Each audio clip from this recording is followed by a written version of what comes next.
Hər kəsə salam dostlar. Bugün 3-cü maşınımız, hədiyyə maşınımız var. Yeni hədiyyələr gəldi. Yəni şəkillər gəldi, bəzi şəkillər və bir də ki, arxada gördüyünüz spoiler gəldi. Bu maşının adını bilmirəm, Mazda yoxdur, bilmirəm. Bilən varsa mənə yazar. Bu şəkillərimiz də belə at dəyib, bilən gözlər gəlib. Və ən əsası böyük bir spoiler gəlib. Gördüyünüz gibi maşının da 3-4 tane quşuculuğu var. Yanında da var, arkada da var. Bu arada da bağaca da baxayıq. Bağac da belədir. Kabutu hardan açılır. Deyəsən kabutu açılmır. Bilməm, görsən mi kabutu? Herhalde açılmır kabutu. Disklerini değiştim. Böyle gelmirdi. Kabut buradan açılır. O motoru olmadı.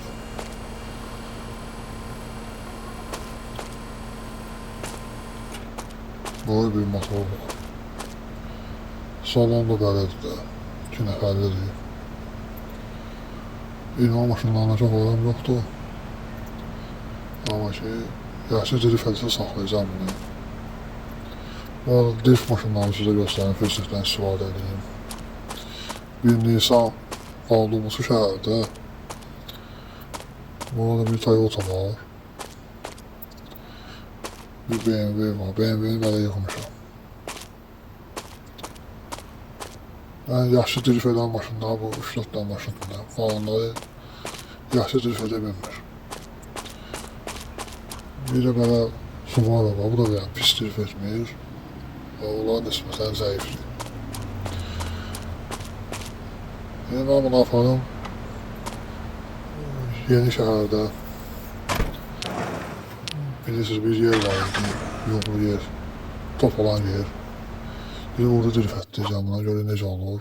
Hem de orada da bir drift etmiş olacaq. Geldik burada dostlar. Burada biraz yağış yağıb, yer yaşıl. Şimdi bu maşından drift edəcəyik. Bir yerde sular yığılıb. Necə olacaq? Topu aparırlar, top yoxdur. Yəni bir drift edə görək necə drift edə bu maşın.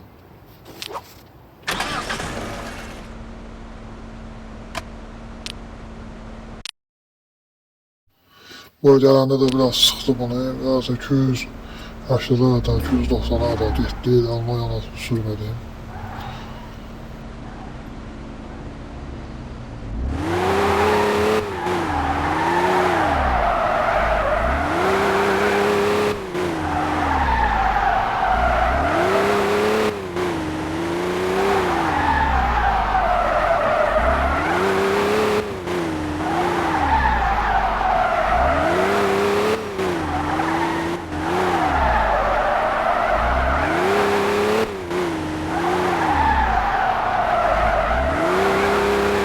Neyse ki çok akıllı yandı. Ağrı diyanlar çok büyük. Biri tehtar.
Neyse beğenmedim drifi.